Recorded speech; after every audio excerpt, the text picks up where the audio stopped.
안녕하세요. 오늘의 당번 이인혜입니다. 오늘의 뉴스 요약해드립니다. 당번 알림장. 작년 12월 11일 이완규 법제처장은 국회 법제사법위원회 내란 사태 관련 현안 질의에서 저는 이 사태가 정리되고 정부가 바뀌면 그때까지 우리 법제처를 잘 지키다가 물러나서 그냥 사인으로 돌아갈 생각을 갖고 있다고 말했습니다. 그런데 헌법재판관 후보자로 지명된 후에 열린 4월 9일 법사위 회의에서는 잘할 수 있다고 생각한다. 헌법 질서가 구현되는 일에 일조하고 싶다는 포부까지 밝히며 자진 사퇴를 강하게 거부했습니다. 불법 비상계엄 선포 다음 날 이른바 안가회동을 한 혐의로 경찰 수사를 받고 있는 상황과 안가회동 이후 휴대폰을 바꿔 증거인멸의 혐의가 있는 윤석열 전 대통령의 측근 중 한 사람인 이완규를 헌법재판관에 임명하는 것은 절대 불가한 일입니다.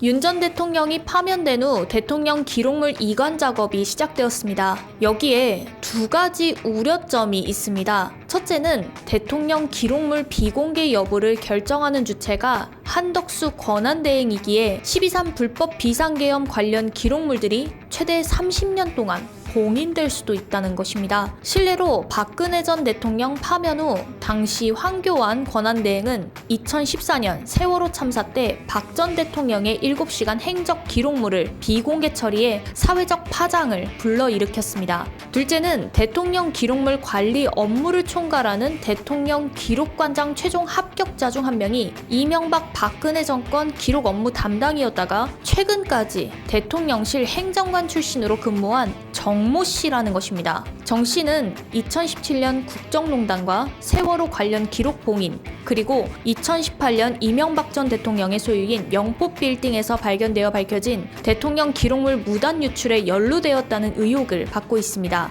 이를 통해 짐작할 수 있는 것은 윤 전 대통령에 대한 중요한 기록물들이 비공개로 봉인될 가능성이 매우 높다는 것입니다. 국민분들께서는 모든 처리 과정에 관심을 가지시고 지켜보셔야 할 것입니다. 내란에 대한 신속하고 명확한 진상규명, 관련자 색출과 처벌을 위해 지난해 12월 11일 내란 상설특검이 국회에 통과되었음에도 한덕수 권한대행이 특검 후보 추천위에 지체 없이 후보자 추천을 의뢰해야 한다는 법을 어기고 특검의 위헌 소지를 이유로 후보자 추천을 미루면서 4개월째 계류 중입니다. 결국 내란 동조 혐의자 한덕수 대행이 내란 사실을 은폐하기 위함인 것이라고 볼 수 있습니다. 내란 세력의 쿠데타는 여전히 현재 진행형입니다.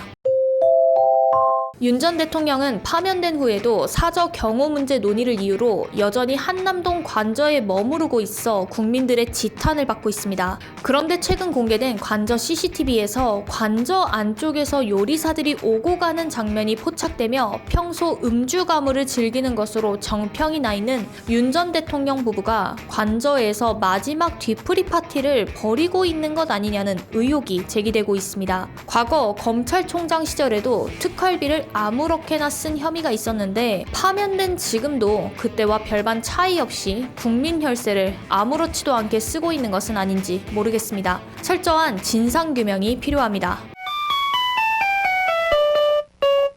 민주당 뉴스브리핑 내일 다시 찾아뵙겠습니다. 지금까지 이인혜였습니다. 감사합니다.